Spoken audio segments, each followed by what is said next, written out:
नमस्कार, स्वागत है आप सभी का आपके अपने YouTube चैनल द शिक्षा कैपिटल पे। कहानी आज लाल पान की बैगन आपको बहुत पसंद आएगी कहानी, और ये यूजीसी नेट में इससे खूब प्रश्न आते हैं। ठीक है, तो इससे पहले कुछ जो है 2-3 कहानी हो चुकी हैं। आज ये लाल पान की बैगन है कहानी है, और आपको बेहतर समझ में आएगी। यूजीसी नेट में जितने आए हुए अभी तक जितने भी प्रश्न हैं वो सब इसमें आपको सम्मिलित मिलेंगे। ठीक है, तो शुरू करता हूँ कहानी को। बहुत अच्छी कहानी है, आपको बहुत अच्छी लगेगी भी, और इस सबसे अच्छी बात यह है कि इससे प्रश्न खूब पूछता है एग्ज़ाम में। ठीक है, और हमारी कहानियों में ना कुछ थोड़ा सा आपको अलग अंदाज में मिलेंगे, यानी फैक्ट सारे आपको मिल जाएंगे, पहले ही निकाल के हम आपको दे चुके हैं। ठीक है, चलो तो लाल पान की बेगम कहानी का नाम क्या है? लाल पान की बेगम। किसी कहानी है फरीसोदा रेणु की कहानी। यूजीसी नेट में बहुत इससे खूब प्रश्न आते हैं। तो स्टार्ट करते हैं। तो सबसे पहली बात यह है कि लाल पान की बेगम कहानी जो है किस पत्रिका में?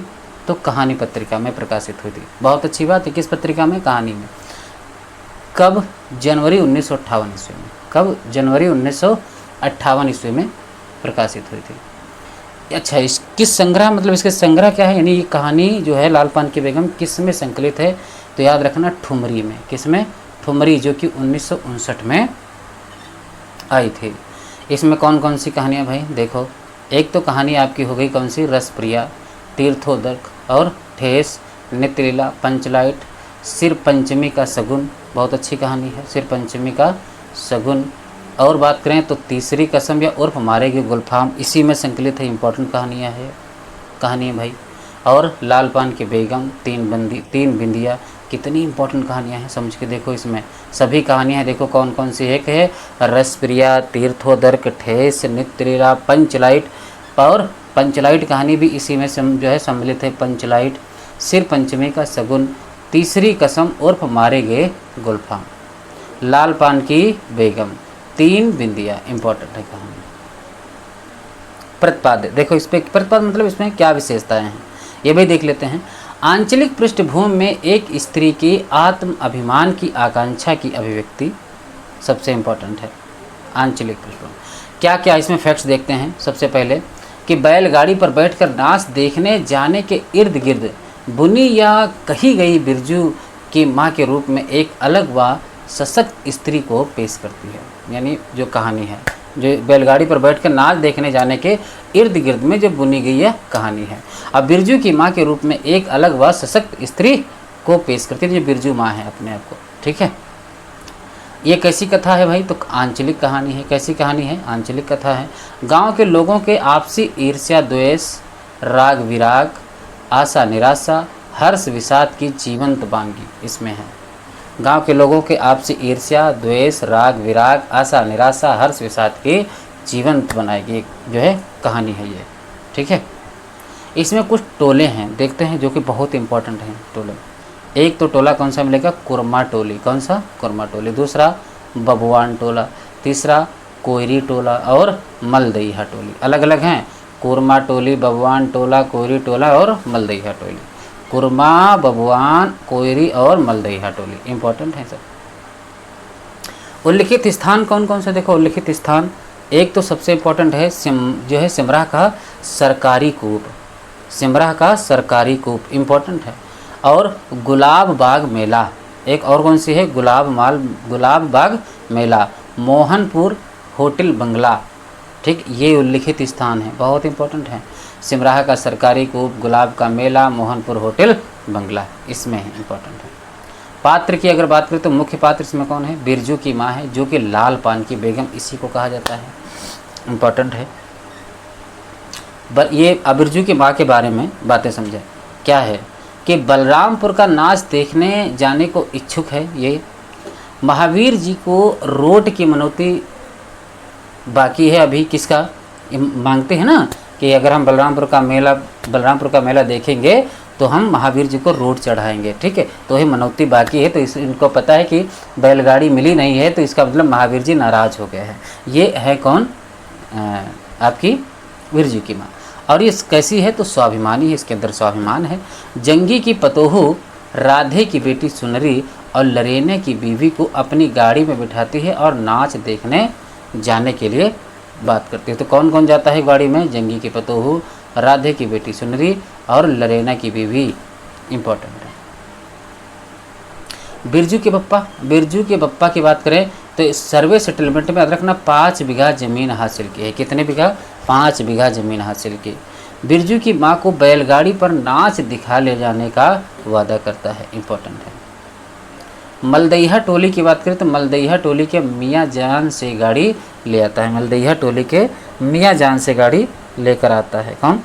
यही बिरजू के पप्पा।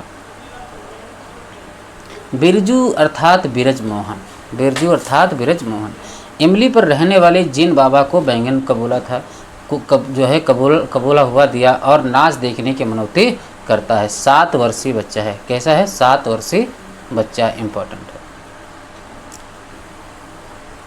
चंपिया की बात करें तो चंपिया इसे याद रखना बिरजू, हाँ इम्पोर्टेंट। देखो यहाँ पे क्या है कि इसकी उम्र क्या है? बिरजमोहन की उम्र क्या है? 7 वर्ष। कितनी है? 7 वर्ष, इम्पोर्टेंट है भाई।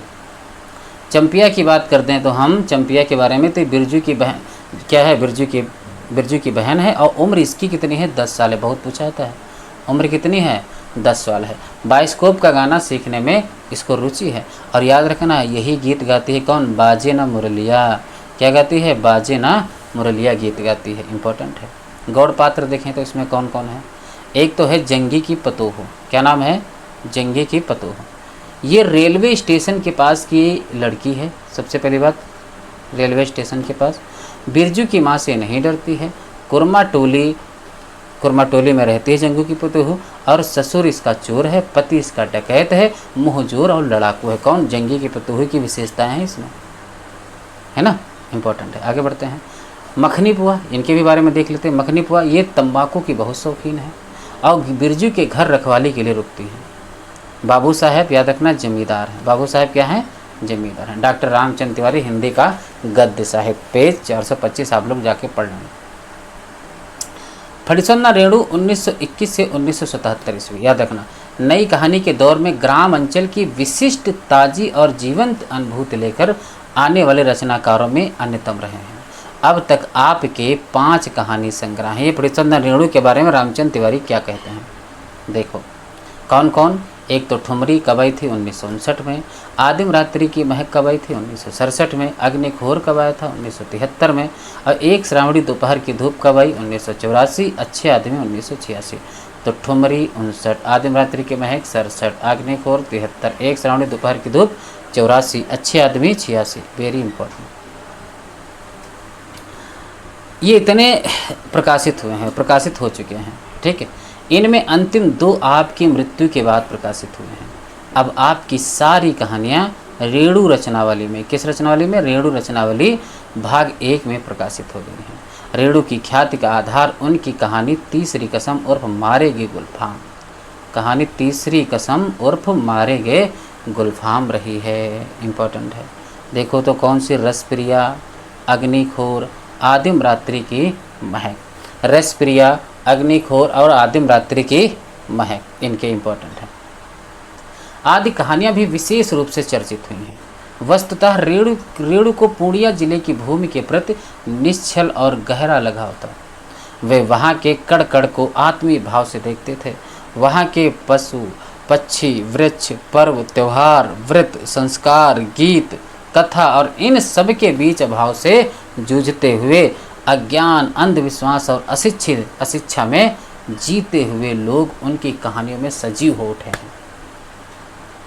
रेणु की कहानियों का समग्र दृष्टि से मूल्यांकन करते हुए हरिकृष्ण कौल ने कहा, देखो ये इंपॉर्टेंट, आपसे पूछा जाएगा कि किसने ये बात कही है, तो हरिकृष्ण कौल ने कहा था। क्या कहा था ये कथन?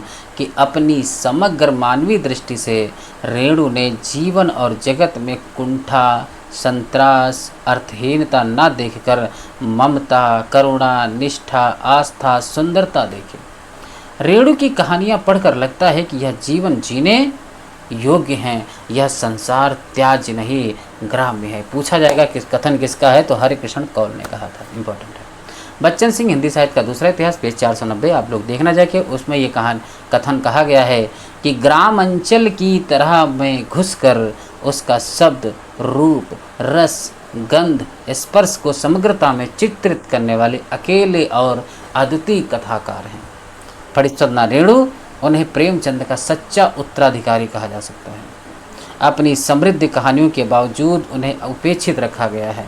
प्रेमचंद के गांव की कहानियां इकहरी हैं। दो एक को छोड़कर पर रेणु ने बदलते हुए गांव के उनके बनते बिगड़ते मूल्यों को पूरी समग्रता और जटिलता में पूरी तन्मयता के साथ चित्रित किया है। ऐसी तन्मयी भावान योग्यता अन्यत्र नहीं दिखाई पड़ती। प्रेमचंद की कहानियों में किसानी लय है तो रेणु की कहानियों में पूर्णिया और मिथिला की ग्राम रीता की छंद और ध्वनि है। इम्पोर्टेंट है। फिर पूछा जाएगा भाई कि वह हर पेड़ पौधों फूल को जानते पहचानते हैं, उसकी खुशबू से परिचित हैं, पक्षियों के रंग और आवाज़ को अलगा सकते हैं। तीसरी कसम इम्पोर्टेंट देखो, तीसरी कसम में भोला ग्रामीण मूल एक झटके में टूट जाता है। रोमांटिक कहानी एंटी रोमांटिक हो जाती है, रोमांटिक कहानी एंटी रोमांटिक हो जाती है। लाल पान की बेगम, रसप्रिया, ठुमरी आदि पर पाठक मुक्त हैं। इम्पोर्टेंट है। विष्णु ने नए बनने, देखो कितना अच्छा कथन है कि विष्णु ने नए बनने के प्रयास में भी पुराने संस्कारों को छोड़ नहीं पाते हैं। इम्पोर्टेंट है। विष्णु नए बनने के प्रयासों में भी पुराने संस्कारों को छोड़ नहीं पाते हैं। इम्पोर्टेंट पॉइंट है। अब यहाँ से आपकी कहानी शुरू होती है। बहुत अच्छी कहानी है, आपको पढ़ने में मज़ा आएगा। क्यों बिरजू की माँ नाच देखने नहीं जाएगी क्या? ये कथन देखो आप, सबसे अच्छी देखो कहानियों में क्या है, देखो सब जो इम्पोर्टेंट पॉइंट है, जो फैक्ट्स है, सब अलग कर दिया। किसी को नोट्स चाहिए ना, शॉर्ट नोट्स इनकी अगर चाहिए तो इस नंबर पे संपर्क कर ले 97 21 56 58 और 75। इम्पोर्टेंट है। चलो, क्यों बिरजू की माँ नाच देखने नहीं जाएगी क्या? बिरजू की माँ क्या शकरकंद उबाल कर बैठी मन ही मन कुड़ रही थी। अपने आंगन में 7 साल का लड़का, याद रखना 7 साल का लड़का बिरजू शकरकंद के बदले तमाचे खा करके आंगन में लोट पोट कर सारी देह में मिट्टी मल रहा था। अब आगे फिर पूछा जाएगा, चंपिया के सिर, किसके सिर? चंपिया के सिर भी चुड़ैल मंडरा रही थी। क्या चंपिया के सिर क्या मंडरा रही थी? चुड़ैल मंडरा रही है। इंपॉर्टेंट है।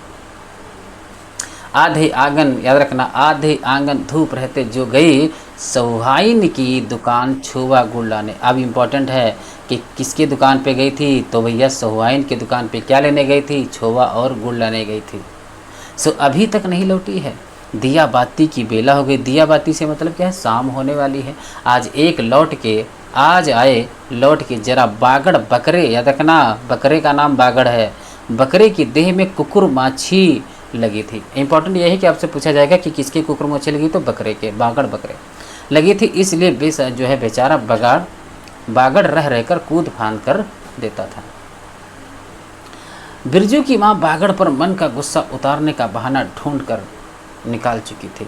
पिछवाड़े की मिर्च की फूली गाछ बागड़ के सिवा और किसने कलेवा किया होगा। बागड़ को मारने के लिए वह मिट्टी का छोटा ढेला उठा चुकी थी।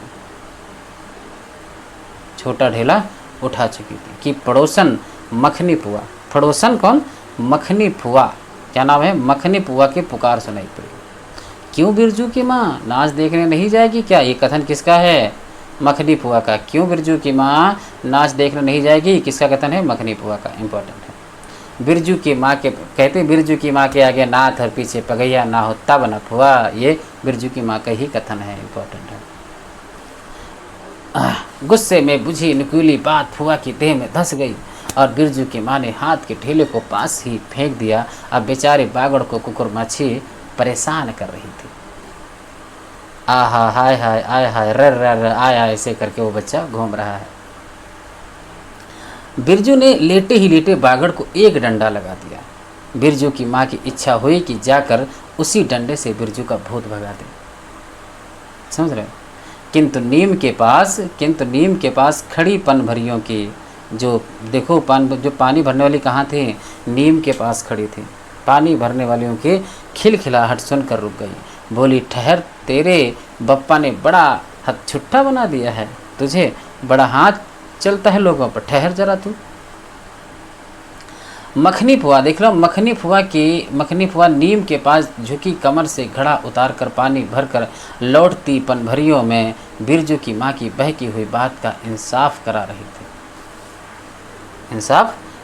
थी। इम्पोर्टेंट कि जरा देखो तो इस बिरजू की माँ को 4 मन पाट यानी जूट का पैसा क्या हुआ है, धरती पर पाँव ही नहीं पड़ते हैं। इम्पोर्टेंट पॉइंट है भाई कि जरा देखो तो इस बिरजू की माँ को 4 मन पाट या जूट का पैसा क्या हुआ है, धरती पर पाँव ही नहीं पड़ते हैं। इम्पोर्टेंट निसाफ करो, खुद अपने मुंह से आए दिन पहले से ही गांव की गली गली में बोलती फिरी है कि हाँ इस बार बिरजू के बप्पा ने कहा है कि बैलगाड़ी पर बिठाकर बलरामपुर का नाच दिखाऊंगा।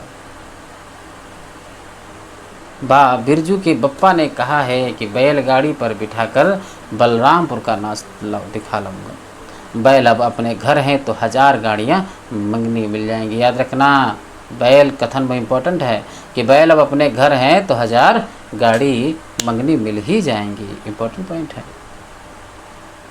सो मैंने अभी टोक दिया कि नाच देखने वाली सब तो ऑन पॉन कर तैयार हो रही हैं। रसोई पानी कर रहे हैं। मेरे मुंह में आग लगी, क्यों मैं टोकने गई। सुनती हो क्या जवाब दिया बिरजू की माँ ने? क्या जवाब दिया था कि मखनी फुआ ने अपने पोपले मुंह के होठों को एक ओर मोड़ कर ऐंठती हुई बोली निकाली। किसके पोपले मुंह? मखनी फुआ। अरे हाँ बिरजू की माँ, या के आगे नाथ और पाछे पगैया ना हो तब ना।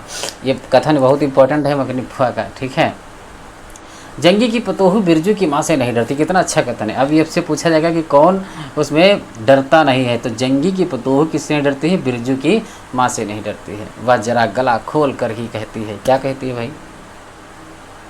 कि फुआ सब सेटलमेंट यानी सर्वे सेटलमेंट के हाकिम के बासा पर फूल छाप किनारी वाली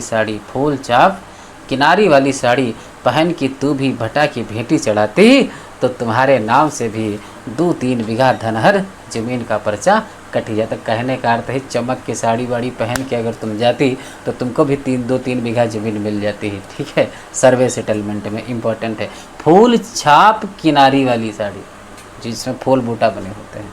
2-3 बीघा धनहर यानी धान को, जिसमें धान पैदा होता है। इम्पोर्टेंट है। फिर तुम्हारे घर भी आज 10 मन सोना बन पाट होता, जोड़ा बैल खरीदता, फिर आगे नाथ और पीछे सैकड़ों पगैया झूलते। इम्पोर्टेंट है। जंगी की पतोहू मुँहजोर है। जंगी की पतोहू कैसी है? मुँहजोर है। रेलवे स्टेशन के पास की लड़की है। आप पूछा जाएगा भाई कि जंगी की पतोहू कैसी है, तो सबसे पहले मुँहजोर है। कहाँ रहती है? रेलवे स्टेशन के पास की लड़की है। 3 ही महीने, कितने महीने हुए थे? 3 ही महीने हुए गौने की नई बहू होकर आई है और सारे कुरमा टोली की सभी झगड़ालू सासों से एक आध मोर्चा ले चुकी है, ठीक है। मोर्चा समझ रहे, एक बार सबसे लड़ाई हो चुकी है। उसका ससुर जंगी दागी चोर है। उसके ससुर का नाम क्या था? जंगी, जो कि दागी चोर है, बहुत चोर है। सी क्लासी है, सी यानी सी क्लास टाइप है, ना ए ना बी, सीधे सी क्लास जैसा है। उसका खसम, उसका मतलब पति रंगी, उसके पति रंगी कुरमा टोली का नामी लठायत है। इससे ज़्यादा आपसे पूछा जाएगा कि जंगी की पतोहू के बारे में कुछ विशेषताएं, तो इससे ज़्यादा आपसे नहीं पूछा जाएगा जिसमें आपके सामने रखा हुआ है, ठीक है। फिरती जंगी की पतोहू, ठीक है। हमेशा सींग खुजाती रहती है। कौन? जंगी की पतोहू। फिर आगे बढ़ते हैं तो बिरजू की माँ के आंगन में जंगी की पतोहू की गला खोल बोली गुलेल की गोलियों की तरह दनदनाती हुई आई थी। बिरजू की माँ ने एक तीखा जवाब खोज कर निकाला, लेकिन मन महसूस कर रह गई। गोबर की बेरी में कौन केला फेंके? बहुत अच्छा। गोबर की बेरी में कौन केला फेंके? इम्पोर्टेंट है। जीव के जाल को गले में उतार कर बिरजू की माँ ने अपनी बेटी चंपिया को आवाज़ दी। अपनी बेटी चंपिया को क्या दी? आवाज़ दी। अरे चंपिया, आज लौटे तो तेरी मूड़ी मरोड़ कर चूल्हे में झोंकती हूँ। दिन दिन बेचाल होती जाती है। गांव में तो अब ठेठ कर बैस्कोप का गीत गाने वाली पुतरिया पतोहू सब आने लगी हैं। कहीं बैठ के यानी बाजे ना मुरलिया, कहीं बैठ के बाजे ना मुरलिया सीख रही होगी। इम्पॉर्टेंट है कौन सा गीत वो सीख रही थी, बाजे ने मुरलिया। और गाती कौन सा गीत है, चंदा की चांदी। इम्पॉर्टेंट है, आपके हरियाणा प्रोफेसर में पूछा भी जा चुका है, सीख रही होगी। ठीक है। जंगी की पतोहू ने बिरजू की माँ की बोली का स्वाद लेकर कमर पर घड़े को संभाला और मटक कर बोली। क्या बोली जंगी की पतोहू की, चल दीदिया चल। इम्पॉर्टेंट कथन किसका है, जंगी की पतोहू का, कि चल दीदिया चल, इस मोहल्ले में लाल पान की बेगम बसती है। लाल पान की बेगम नहीं जानती, नहीं जानती, क्या नहीं जानती, नहीं जानती। दोपहर दिन और चौपहर रात बिजली की बत्ती भक भक कर जलती है। बिजली की बत्ती भक भक कर जलती है। इम्पोर्टेंट है, भक भक कर बिजली की बत्ती की बात सुनकर ना जाने क्यों सभी खिलखिलाकर हंस पड़ी। फुआ की टूटी हुई दंत पंक्तियों के बीच से एक मीठी गाली निकली, क्या शैतान की नानी। क्या निकला, शैतान की नानी। इम्पोर्टेंट है। बिरजू की माँ की आंखों पर मानो किसी ने तेज टार्च की रोशनी डालकर चौंधिया दिया। भक भक बिजली बत्ती। 3 साल पहले सर्वे कैंप के बाद गांव की जलन डाही औरतों ने एक कहानी गढ़ के फैलाई थी कि चंपिया की माँ के आंगन में रात भर बिजली बत्ती भुक भुकाती थी। चंपिया की माँ के आंगन में नाक वाले जूते की छाप छोड़े घोड़े की टाप की तरह जलो जलो और जलो। चंपिया की माँ के आंगन में चांदी जैसे पाट सूखते देखकर जलने वाली सब औरतें खलिहान पर सोनाली धान के बोझों को देखकर बैंगन का भुर्ती हो जाएंगे। बैंगन सोनोली धान, ठीक है, हो जाएंगे। मिट्टी के बर्तन से टपकते हुए छोवा गुड़। क्या भैया मिट्टी के बर्तन से टपक रहा है, छोवा गुड़। छोवा गुड़ को उंगलियों से चाटती हुई चंपिया आई और माँ के तमाचे खाकर, बहुत मार खाती है, माँ के तमाचे खाकर चंपिया चीख पड़ी। मुझे क्या मारती है, सहुआइन जल्दी सौदा नहीं देती, जो है नहीं देती कि नानी, मतलब गाली वाली देती है। बिरजू की माँ, ये कथन है बिरजू की माँ। एक सहुआइन की दुकान पर मोती झरते हैं।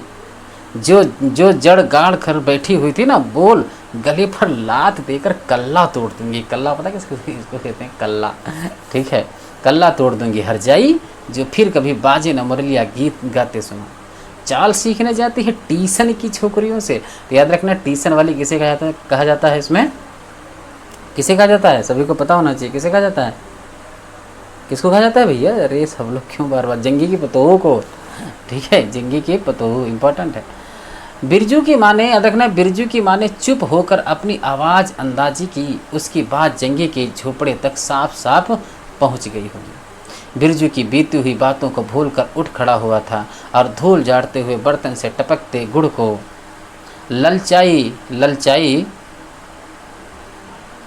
ललचाई निगाह से देखने लगा था। दीदी के साथ वह भी दुकान जाता तो दीदी उसे भी गुड़ चटाती। जरूर वह शकरकंद के लोभ में रहा और मांगने पर माँ ने शकरकंद के बदले ए मैया एक अंगुली गुड़ दे दे। बिरजू ने तलहथी फैला दी ना मैया एक रत्ती भर, ठीक है।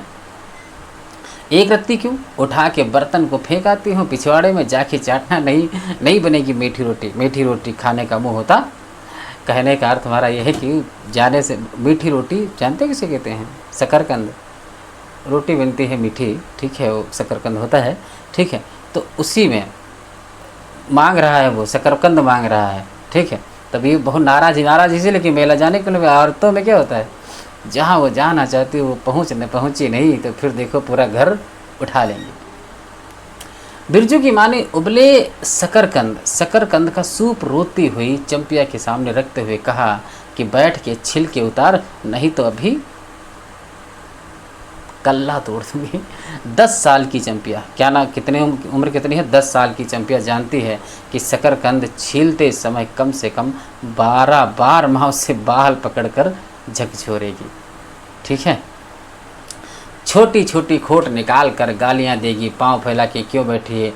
उस तरह बेलज्जी चंपिया माँ के गुस्से को जानती है। बिरजू ने इस मौके पर थोड़ी सी खुशामद करके देखा, मैया मैं भी बैठ कर शकरकंद छीलूं, नहीं तो।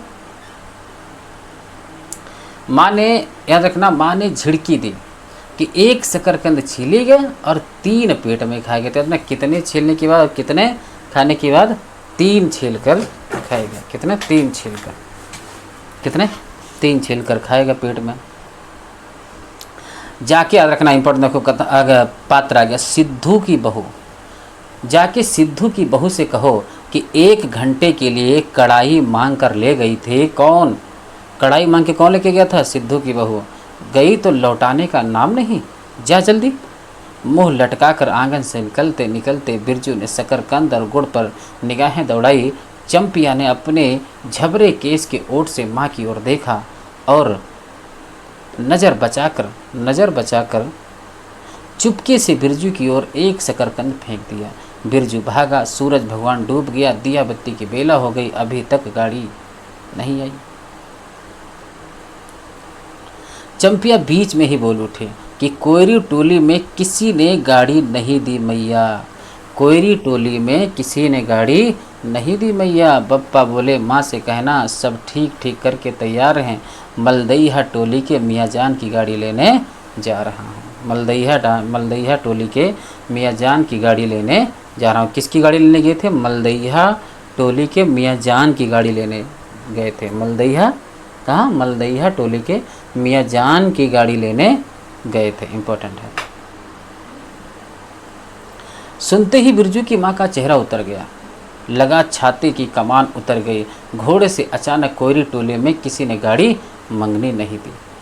इम्पोर्टेंट है।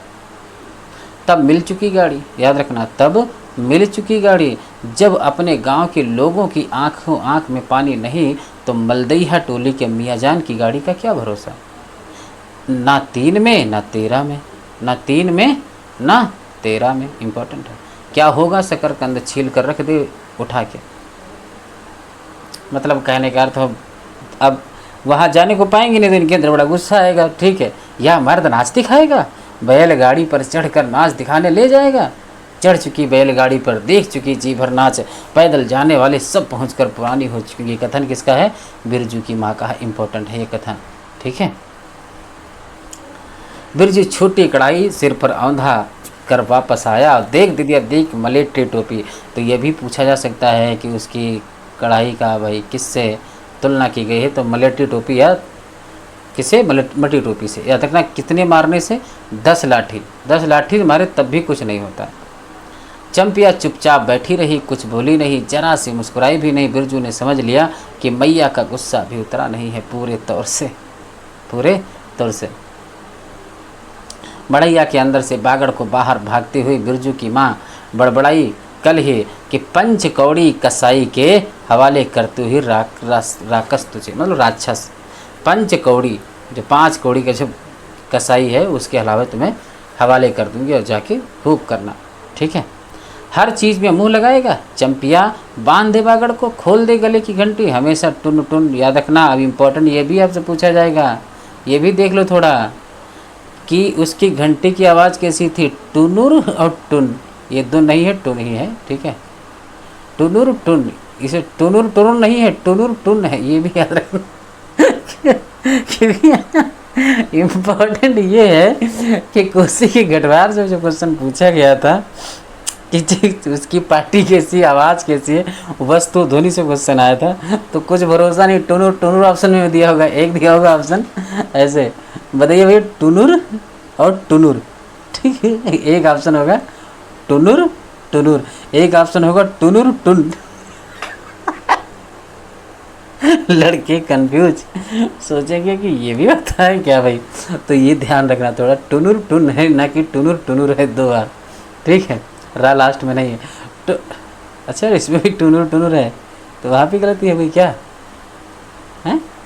टुनुर टुनुर टुनुर टुन होना चाहिए। अच्छा, नहीं देखना पड़ेगा भाई मुझे। आप लोग कमेंट कितने, अगर किसी के पास हो तो देख के बताना हमको, तो हो सकता है मुझसे भी गलती हो सकती है। ठीक है, बाकी मुझे लग रहा है दोनों में से एक ही होगा। टुनुर टुनुर भी है। टुनुर टुनुर सुनते ही बिरजू, देख लेना थोड़ा, इसको गौर करना, सभी लोग किसी के पास कहानी हो तो देखना थोड़ा। सुनते ही बिरजू को सड़क से जाते हुए बैलगाड़ियों को याद आ गई। तभी अभी बबुआन टोले, याद रखना, बबुआन टोले की गाड़ियां नाच देखने जा रही थी। झुनुर झुनुर बैलों की झुमकी।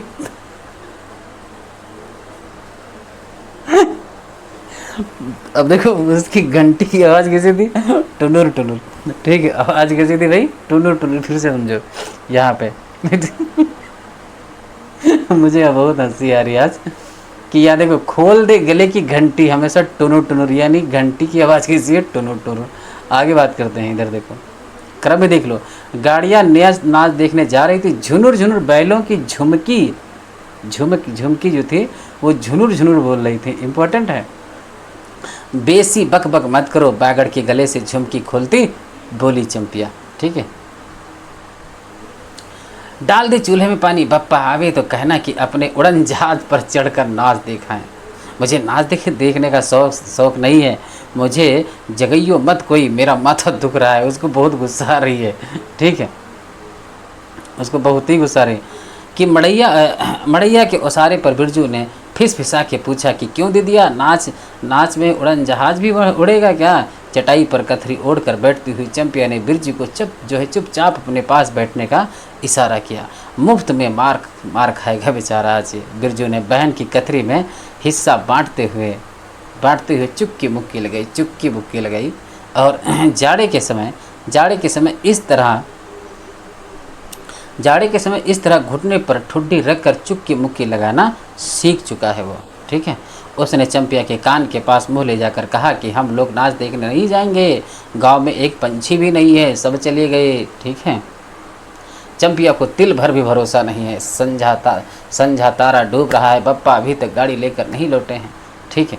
1 महीना पहले, कितने महीने पहले, 1 महीना पहले से ही मैया कहती थी कि बलरामपुर कहाँ का मेला, बलरामपुर के नाच के दिन मीठी रोटी बनेगी। चंपिया छीट की साड़ी पहनेगी के क्या पहनेगी, चंपिया छीट की साड़ी पहनेगी, बिरजू पैंट पहनेगा। इंपॉर्टेंट है भाई। बैलगाड़ी पर चढ़कर चंपिया की भीगी पलकों पर एक बूंद आंसू आ गया। बिरजू की माँ का दिल भर आया। उसने मन ही मन इमली पर रहने वाले जिन बाबा को एक बैंगन का बोला। गाछ का सबसे पहला बैंगन, यानी सब्जी जो बैंगन होता है तो उससे सबसे पहला बैंगन उसने खुद जिसने पौधे को रोपा है।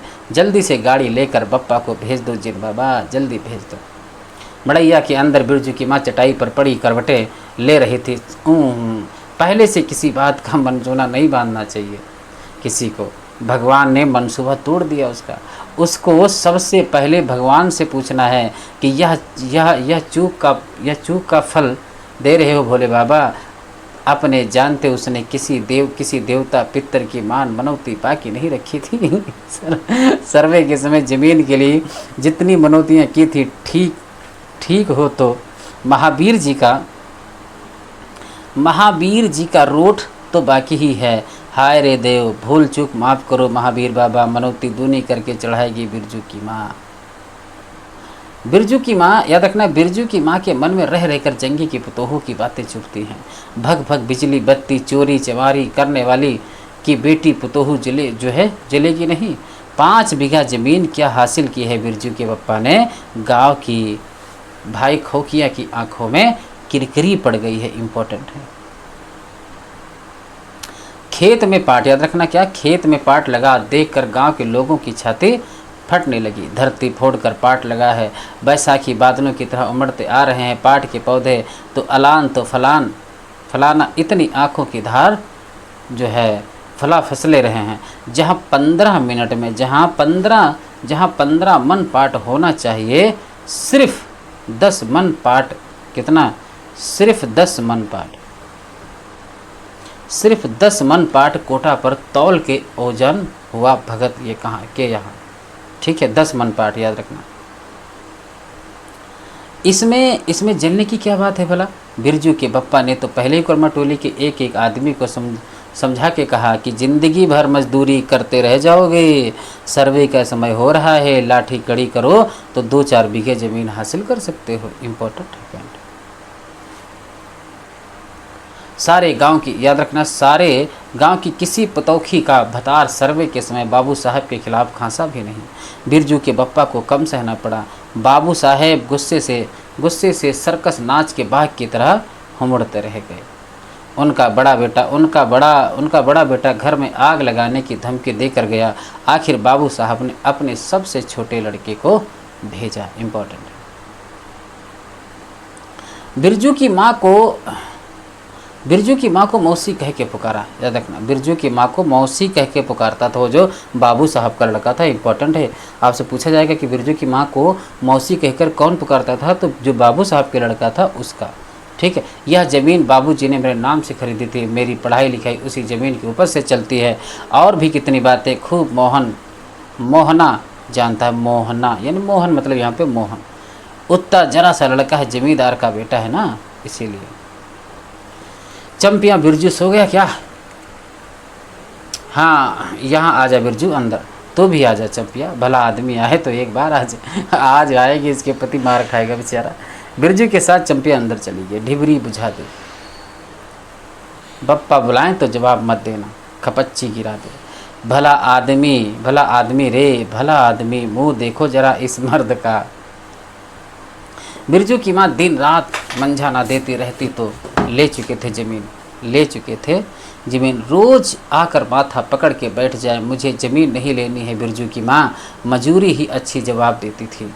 बिरजू की माँ खूब सोच समझकर छोड़ दो। इम्पोर्टेंट है।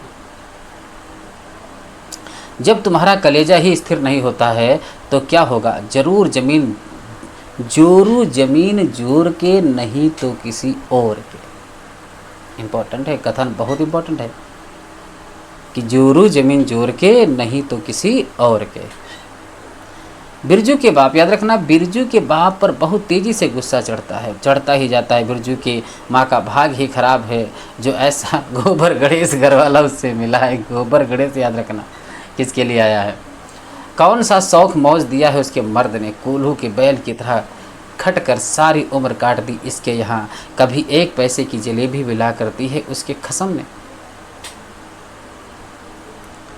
पाट का दाम, याद रखना, पाट का दाम भगत के यहाँ से लेकर बाहर ही बाहर बैल हट्टा चले गए। बिरजू की माँ को एक बार नमरी लोट देखने भी नहीं दिया।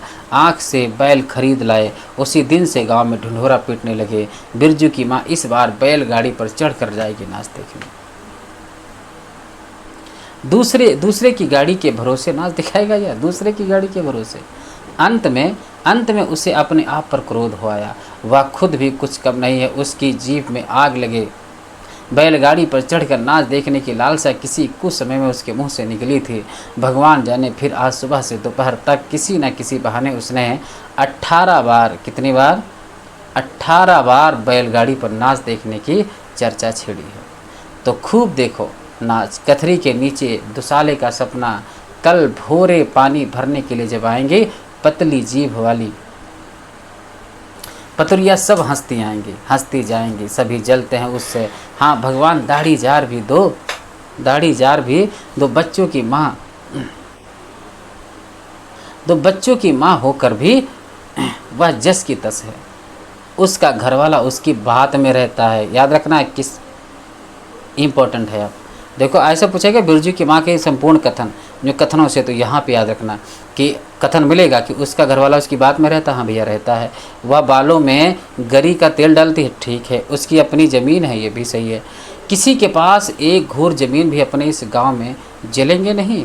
3 बीघे में धान लगा हुआ है। कितना घमंड है भाई, लगा हुआ है। अगहनी लोगों की जो है बिख तीट से बचे।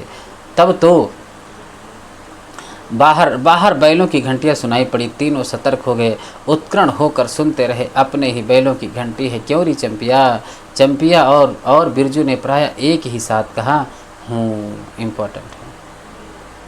चुप बिरजू की माँ ने फिसा कर कहा कि शायद गाड़ी भी है, घड़घड़ाती है ना। हूँ। दोनों ने फिर हुकारी भरी। चुप, गाड़ी नहीं है तो चुपके से जो है टट्टे में छेद करके देख तो आ चंपी। भाग के आ चुपके चुपके। चंपिया बिल्ली की तरह हौले हौले पाँव से टट्टी के छेद से झाँक आई। हाँ मैया, गाड़ी भी है। बिरजू हड़बड़ाकर उठ बैठा। उसकी माँ ने उसका हाथ पकड़कर सुला दिया। बोले मत। चंपिया भी गुदड़ी के नीचे घुस गई। बाहर बैलगाड़ी खोलने की आवाज़ हुई। बिरजू के बाप ने बैलों को जोर से डांटा। हाँ, आ गए। घर आने के लिए छाती फटी जाती थी ना। बिरजू की माँ ताड़ गई। जरूर मलदइया टोली में जो गांजे की चिलम चढ़ रही थी। आवाज़ तो बड़ी खनखनाती हुई निकल रही है। चंपिया है बाहर से पुकार कर कहा कि उसके बाप ने बैलों को घास दे दे। चंपिया ठीक है, बाहर उसके पिताजी आ चुके हैं। अंदर से कोई जवाब नहीं आया। चंपिया के बाप ने आंगन में आकर देखा तो न रोशनी, न चिराग, न चूल्हे में आग। बात क्या है, नाच देखने उतावली होकर पैदल ही चली गई क्या? बिरजू के गले में खसखसाहट हुई और उसने रोकने की पूरी कोशिश की, लेकिन खांसी जब शुरू हुई तो पूरे 5 मिनट तक वह खांसता रहा। बिरजू बेटा, बृजमोहन। बिरजू के बाप ने पुचकार कर बुलाया। मैया गुस्से के मारे सो गई क्या? अरे अभी तो लोग जा ही रहे, चल रहे ना। वो सही कह रहा, अभी तो सब जा ही रहे हैं, चले जाएंगे। बिरजू की माँ के मन में आया कि कस कर जवाब दे। नहीं देखना है नाच, लौटा दो गाड़ी, नहीं जाना है मुझे। चंपिया उठती क्यों नहीं? ले धान की पंचशीश रख दे। धान की बालियों का छोटा झब्बा झोपड़े के ओसरे पर रखकर उसने कहा कि दिया बालो। बिरजू की माँ उठकर ओसारे पर आई। 1.5 पहर रात को गाड़ी लाने की क्या जरूरत थी?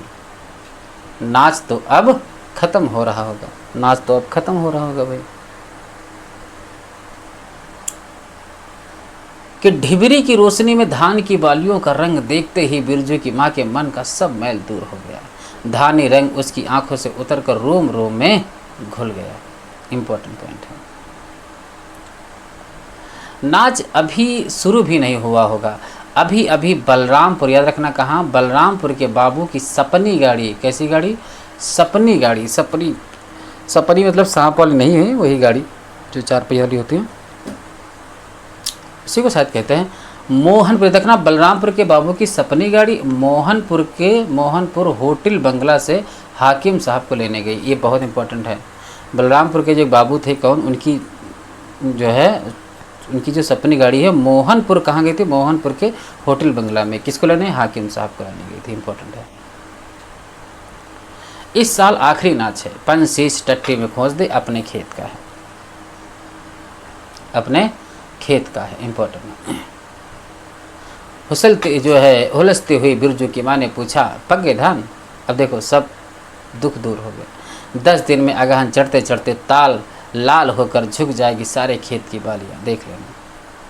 मलदइया टोली पर जा रहा था। अपने खेत में धान देखकर आंखें जुड़ा गई। सच कहता हूँ, पंचशीश तोड़ते समय उंगलियां कांप रही थी मेरी। बिरजू ने धान की एक बाली से एक धान लेकर मुंह में डाल दिया। उसकी माँ ने एक हल्की डांट दी। कैसा लुक्कड़ है तू रे? इन दुश्मनों के मारे कोई नेम धर्म बचे? क्या हुआ, डांटते क्यों है? नवा अन्न, देखो नवा अन्न के पहले ही नया धान जुठा दिया। देखते नहीं हैं? अरे इन लोगों का सब कुछ माफ है।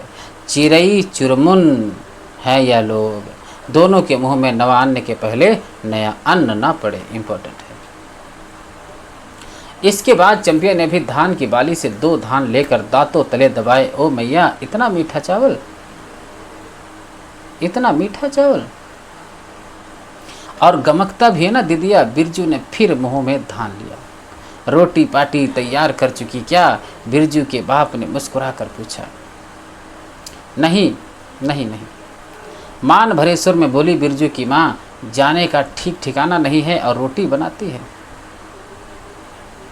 वाह, खूब हो तुम लोग। जिसके पास बैल हैं उसे गाड़ी जमंगनी नहीं मिलेगी। भला गाड़ी वालों को भी कभी बैल की जरूरत होगी ना। पूछूंगा तब। कोयरी टोली वालों से ले जल्दी से रोटी बना ले, देर नहीं होगी। कहने का मतलब कोयरी टोली लेने कहाँ गया था? यो कोयरी टोली वालों से मांगने गया था। अरे टोकरी भर रोटी तो पलक, बहुत अच्छा कथन है कि अरे टोकरी भर रोटी तो तू पलक मारते बना देती है, 5 रोटियां बनाने में कितनी देर लगेगी। इंपॉर्टेंट कहानी है। अब बिरजू की माँ, याद रखना, अब बिरजू की माँ के होंठों पर मुस्कुराहट खुलकर खिलने लगी। उसने नज़र बचाकर देखा कि बिरजू का बप्पा उसकी ओर एकटक निहार रहा है। चंपिया और बिरजू बिरजू ना होते तो मन की बात हंसकर खोलने में देर न लगती। चंपिया और बिरजू ने एक दूसरे को देखा और खुशी से उनके चेहरे जगमगा उठे। मैया बेकार गुस्सा हो रही थी ना, मैया बेकार गुस्सा हो रही थी कि चंपी जरा जरा घैल सार में खड़ी होकर मखनी फुआ को आवाज़ दे तो, ए फुआ सुनती हो फुआ, मैया बुला रही है, मैया बुला रही है। फुआ ने कोई जवाब नहीं दिया, किंतु उसकी बड़बड़ाहट स्पष्ट सुनाई पड़ी है। अब फुआ को क्यों गुहारती है? सारे टोले में बस एक फुआ ही तो बिना नात पगैया वाली है। अरे फुआ, बिरजू की माँ ने हंसकर जवाब दिया। उस समय बुरा मान गई थी क्या? नाथ पगैया वाले, इंपॉर्टेंट नहीं कथन, कि नाथ पगैया वाले को आकर देखो, दोपहर रात में गाड़ी लेकर आया है। आ जाओ फुआ, मैं मीठी रोटी पकाना नहीं जानती। फुआ कांखती खांसती आई और इसी की घड़ी पहर दिन रहते हुए पूछ रही थी कि नाच देखने जाएगी। क्या कहती तो मैं पहले से अपनी अंगीठी यहाँ सुलगा जाती। वो फुआ भी अपनी जगह ठीक ही हैं कि बिरजू की माँ ने फुआ को अंगीठी दिखला दी और कहा कि घर में अनाज दाना वगैरह तो कुछ है नहीं, एक बागड़ है और कुछ बर्तन बासन, सो रात भर के लिए यहाँ तंबाकू रख जाती हूँ। अपना हुक्का ले आई हो ना फुआ। इम्पोर्टेंट है, फुआ को तंबाकू मिल जाए तो रात भर क्या 5 रात बैठ कर जाग सकती है। फुआ को तंबाकू मिल जाए तो रात भर क्या 5 रात बैठकर जाग सकती है। फुआ ने अंधेरे में टटोल कर तंबाकू का अंदाज किया। ओहो, हाथ खोलकर तंबाकू रखा है बिरजू की माँ ने, और एक वाह सहुआई राम कहो, उस रात को अफीम की गोली, याद रखना, अफीम की गोली की तरह एक मोटर भर तंबाकू रख कर चली गई गुलाब बाग मेले। कहाँ? गुलाब बाग मेले। और कह गई कि डिब्बी भर तंबाकू है। बिरजू की माँ रखना, बिरजू की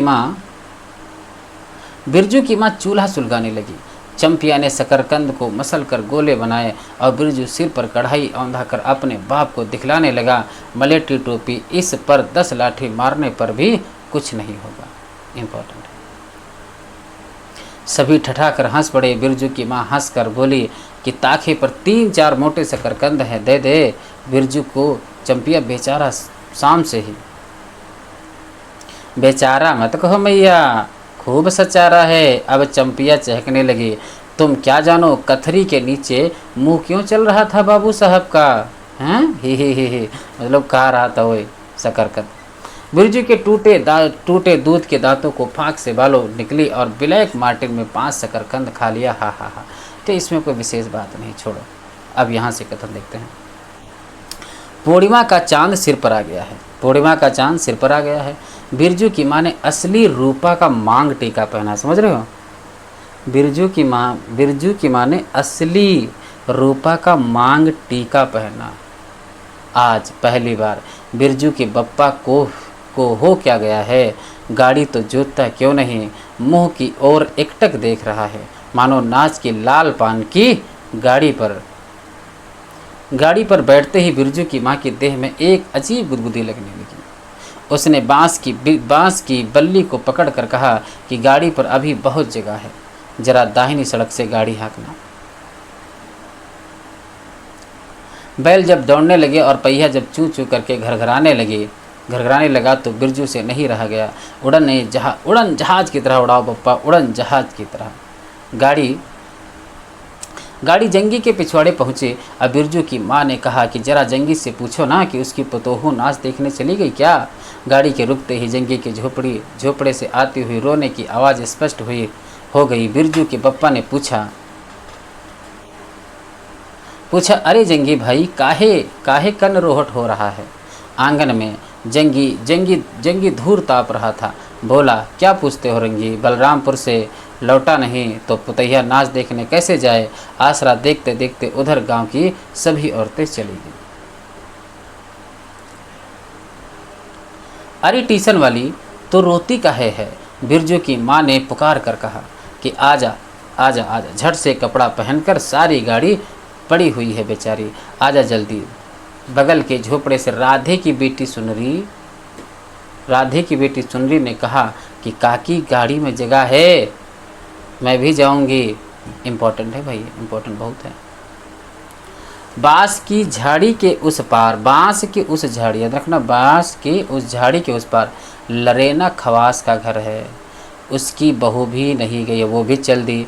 गिलट का झुमकी कड़ा पहनकर झमकती आ रही है। इम्पोर्टेंट, लरेना को जो बीबी क्या पहन के आई थी, तो गिलट का झुमकी कड़ा था। ठीक, आजा आजा, जो बाकी रह गए हैं सब आ जाएं, जल्दी आ जाएं।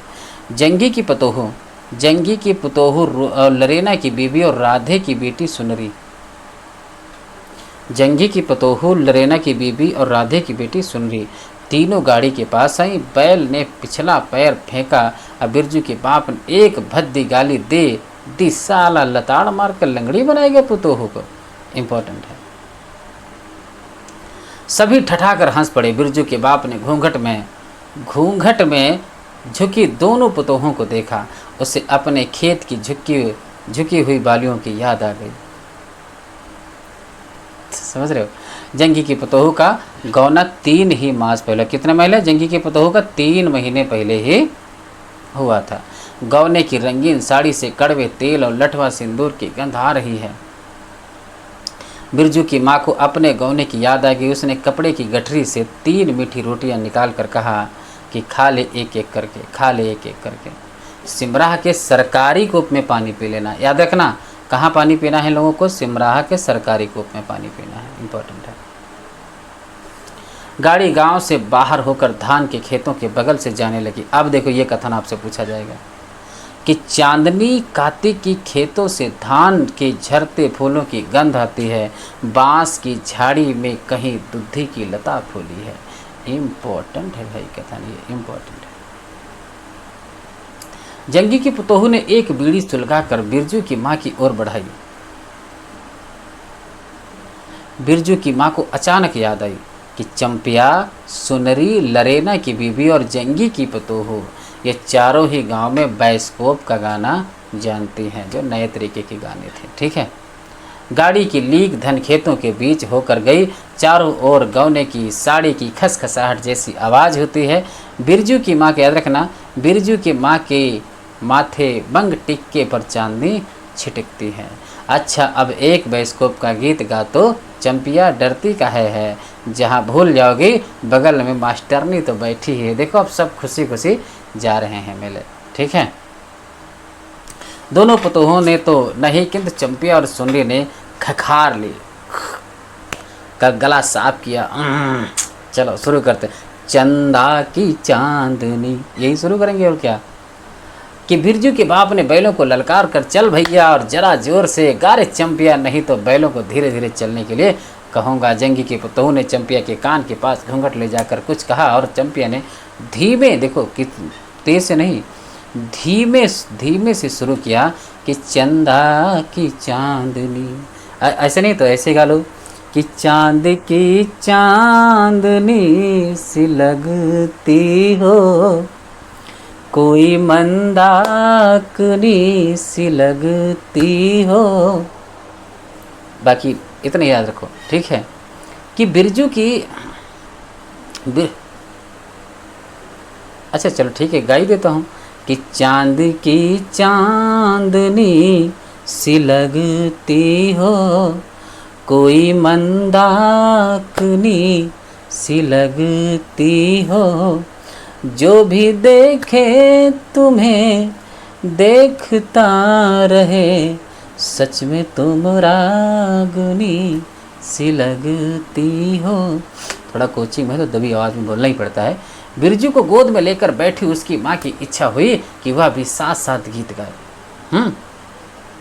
बिरजू की माँ ने जंगी की पुतोहू को देखा, धीरे धीरे गुनगुना रही है वह भी कि कितनी प्यारी पुतोहू है, गवने की साड़ी से एक खास किस्म की गंध निकलती है। ठीक ही तो कहा इसने, बिरजू की माँ बेगम है, हाँ लाल पान की बेगम, यह तो कोई बुरी बात नहीं है।